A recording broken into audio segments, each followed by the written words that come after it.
Alright mga batayong, good morning sa inyo lahat yun. Tayo ay magsisibak ng kahoy dito. Madami tayong kahoy at tillers natin to. Itong kahoy, puno ng santo lang. So ating puputulin yan at papatukatin tayo ng mga pato. Patukain natin mga pato. So yun. 2,000 years later. So yun nga po mga batang yan at tayo pupunta sa ating patuka. Ito mais po ang ating kukuhanin mga batang. So yun, magsunuro na itong mga ating mga pato. Talaga na mga gutom na sila at ating ang oras po ngayon mga bandang alas 10 na ng umaga. So pamirinda natin yung mga pato. Ayan. So gutom na sila. Hindi ko sila nakumpay ang kaninang mga dahon ng saging at mga gabi, ng dahon ng gabi. So yun at ating patutukain ngayon mga kabatang yan. Grabe, sobrang dami ng mga kabatang ng mga pato. Talagang ang sinsakong mga 80 kilos talagang hindi ko alam kung maabot yan mga kabatang ng isang buwan. So nalalakay na rin po tayo sa patuka. So medyo matumal ngayon ang ating bentahan ng pato. Talagang medyo ma-price po ang kunang pato ngayon. Talaga namang ang patuka ay mahal. So yun mga kabatang, katapos natin patuka ay magpuputol naman tayo ng kahoy. Talagang kailangan putulin itong kahoy na ito mga kabatang para habang sariwa pa ay madali siyang putulin. Patutuyuin na lang natin mga kabatang. Yun. Talaga namang pagka nasa probinsya ay kailangan marami kang kahoy para makatipid tayo sa gas. So ako naman po ay may business na lumihan ay ang ginagamit ko po ay gasol.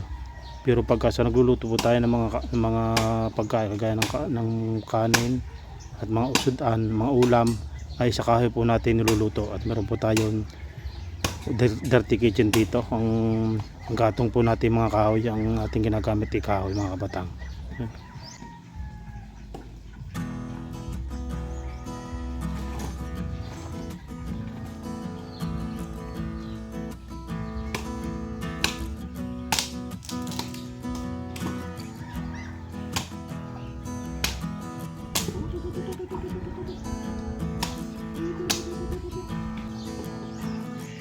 So yun nga po mga kabatang, atin po pinatukalin ng mga isang tabong mais. Parang gusto pa nila at gutom pa itong mga ating mga pato mga kabatang.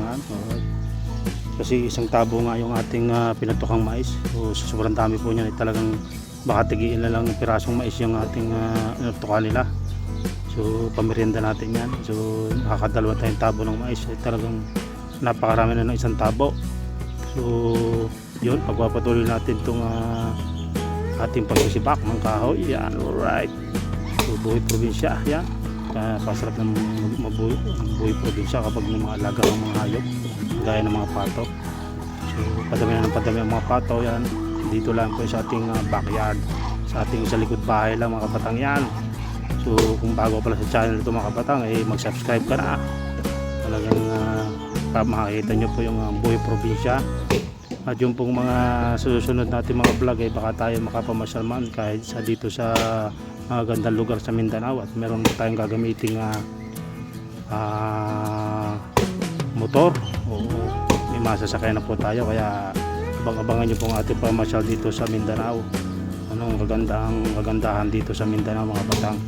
So dito muna tayo sa buhay probinsya at sa likod bahay. Araw po ngayon ng linggo mga kabatang, kaya yun, at sibak-sibak muna tayo ng kahoy para pag nagtag-ulan ay marami tayong kahoy at hindi na tayo mahirapang maghanap ng kahoy sa tag-ulan. So marami na pa rin kahoy dyan sa may likod natin yan. Nakikita nyo po yung mga nakaraang video ko ay dyan ko pinalagay ang mga kahoy natin. Yeah. So pag nag-ulan wala ka problema sa kahoy. So habang tag-araw pa ngayon ay Marso na, talagang tag-araw ngayon. Kasi pag Mayo, ulan na yan, Mayo. Pero dito naman sa Mindanao, minsan na ulan, minsan laulan na kahit hindi Mayo. Yan ang kagandahan dito sa Mindanao, laging naulan. Hindi nawawala ng ulan. So yun nga po, yan. Napatukan natin mga pato, yan. At nagsisimbak na tayo ng kahoy mga kabatang. So kung panoorin nyo itong mga previous vlog natin dito sa Buhay Probinsya mga kabataan. So maraming salamat sa inyong panonood mga kabataan, sa walang sawang panonood ninyo. Abangan nyo po ang ating vlog sa araw-araw. Yun, maraming salamat po sa inyo lahat.